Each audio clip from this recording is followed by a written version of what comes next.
गरुड़ पुराण अध्याय 15। सत्य ही प्रेम है, प्रेम ही ईश्वर है। जो कर्म जीव आत्मा को बंधन में नहीं ले जाते वही सत्य कर्म है।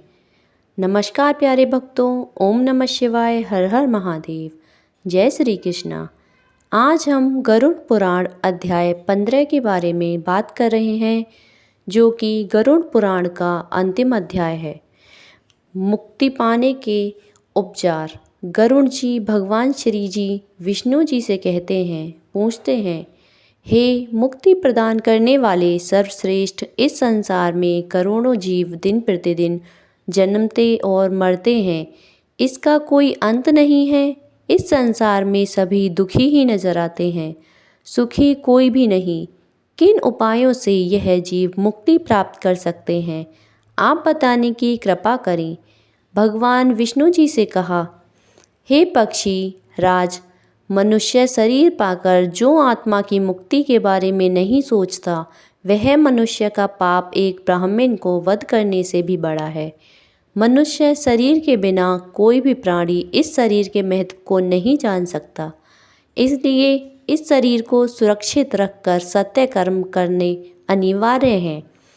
धन, मकान, अच्छे बुरे कर्म दोबारा से मिल सकते हैं, परंतु मनुष्य शरीर नहीं। इस शरीर की सुरक्षा अपने कर्तव्य के लिए, कर्तव्य ज्ञान के लिए और ज्ञान योग अभ्यास के लिए आवश्यक है। यह एक मुक्ति का साधन है। मूर्ख पुरुष के घर में जब आग लग जाती है तो वह कुआं खोदना शुरू करता है। यह संसार दुखों की पिटारी है। जब तक मनुष्य मोह माया के चक्कर में बंधा रहता है, सदा दुखी ही रहेगा। खाना पीना सोना वासनाओं की तृप्ति से सभी प्राणी लिप्त हैं। केवल मनुष्य के पास ही विवेक है। जो विवेक से काम नहीं करता वह जानवर है। इसलिए जब तक मनुष्य का आपस में मोह है, मुक्ति नहीं है। मोह करना ही है तो भगवान से मोह करो, जो आपके सब कष्टों को हरने वाला है। भगवान से मोह करने के लिए मन और आँखों की शुद्धता आवश्यक है। काम, क्रोध, लोभ, अहंकार यह मनुष्य के पतन के पात्र हैं। वेद शास्त्र के पठन से मुक्ति नहीं मिलती जब तक उनका ज्ञान अपने अज्ञान को मिटाने में सक्षम नहीं होता। मेरा और मेरा नहीं, ये दो पद हैं। मेरा में बंधन है और मेरा नहीं में मुक्ति है।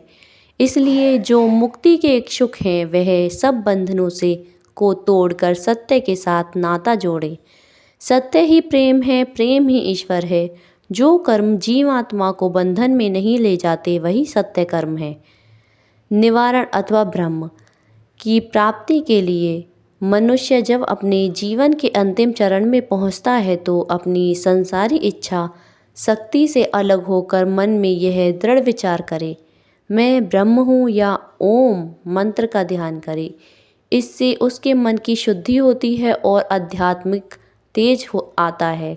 जो अपना घर बार छोड़कर अंतिम सांस छोड़ने के अभिप्राय से अयोध्या, अवंतिका, मथुरा, काशी, गया, कांची, द्वारिका यह 7 पवित्र स्थानों पर किसी एक पर प्राण त्यागता है, उसे मोक्ष की प्राप्ति होती है।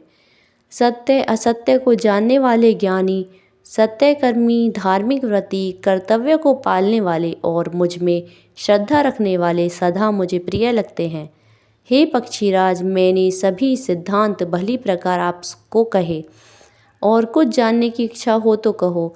प्रभु के मुख से यह वचन सुनकर और अपने प्रश्नों के उत्तरों से प्रसन्न गरुड़ ने जगदीश्वर को प्रणाम किया और कहा, प्रभु, आपने अपने मधुर वचनों से मेरा बहुत बड़ा संदेह दूर कर दिया।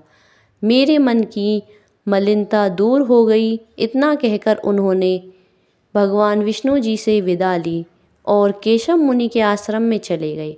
श्री हरि, जिनका नाम लेने मात्र से सभी दुखों और श्रापों से मुक्ति मिलती है, ऐसे दयालु भगवान की आपने श्रद्धालु भक्तों पर सदा कृपा दृष्टि बनी रहे। ओम नमो नारायण। अगर आपको हमारी वीडियो अच्छी लगी हो तो कृपया लाइक, शेयर और कमेंट करना ना भूलें, और ऐसे ही हमारे चैनल के साथ जुड़े रहें और कमेंट में ओम नमो नारायण कहना ना भूलें। धन्यवाद।